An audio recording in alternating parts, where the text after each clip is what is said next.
It's time for SPG.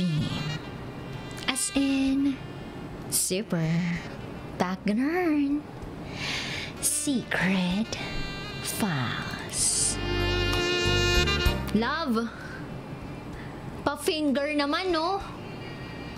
Sabi ko sa jowa ko.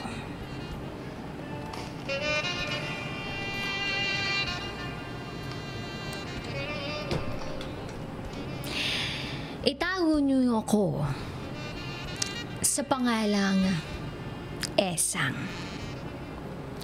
At ito ang aking most embarrassing moment in my entire life.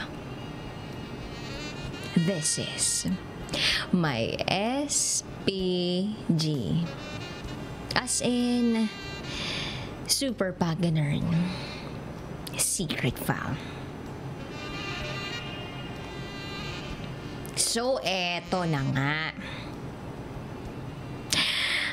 Kasama ko yung boyfriend kong ubod ng gwapo, ubod ng macho, at ubod ng bait kahapon.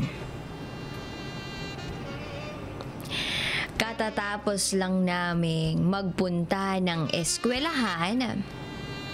Tapos, sumakay na kami ng bus.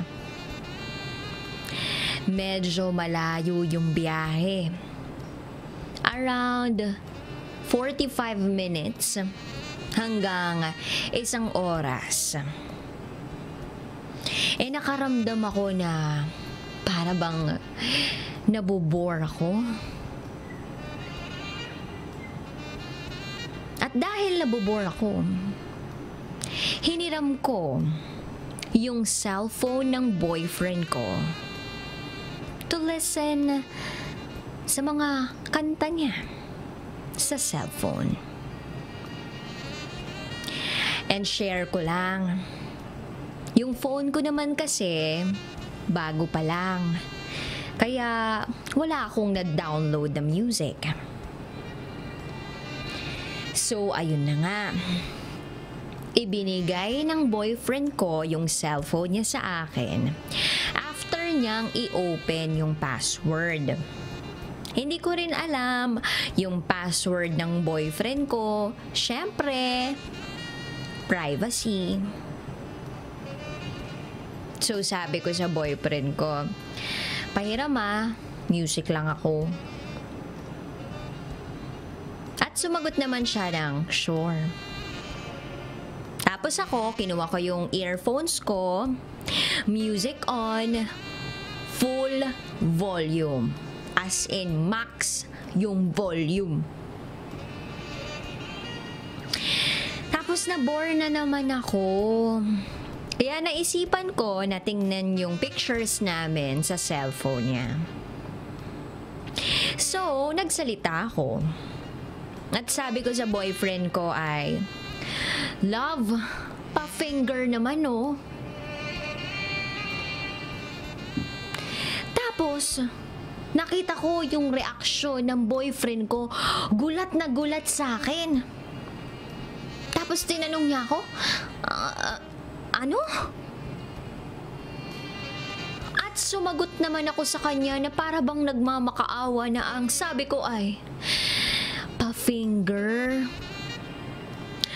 At pagkatapos kong sabihin yung word na yun ay tinakpan niya yung bibig ko gamit ang kanyang kamay.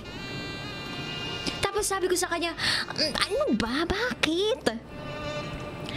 Tapos sabi sa akin ng boyfriend ko, love, ang lakas ng boses mo. Nakakahiya.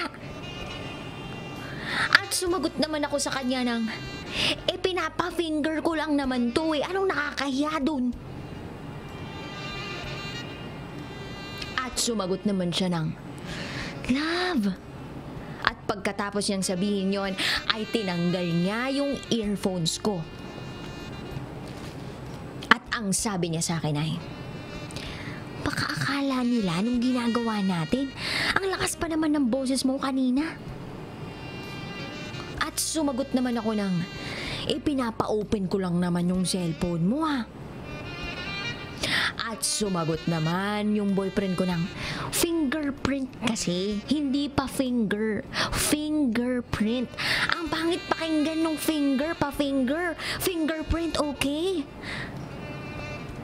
At doon ko na na-realize ang malupit na katangahan ko. Gosh, ayaw ko nang bumaba. At nung bumababa kami sa loob ng bus na yun, nakayuko ako. Kasi hiyang-hiya ako. May mga tao pang tumitingin sa amin. At naisip ko na, ay, baka isipin talaga nila ay may ginawa kaming milagro ng boyfriend ko. Wala pa naman kaming alam sa bagay na yun. Hindi pa kami nagbabakbakan. Dahil estudyante pa lang naman kami. At balak namin gawin yun pag nagpakasal na kami. Yun lamang po. Muli, nakasama niyo po si Esang. At ito po ang aking SPG. As in, Super Pack the Nerd Secret File.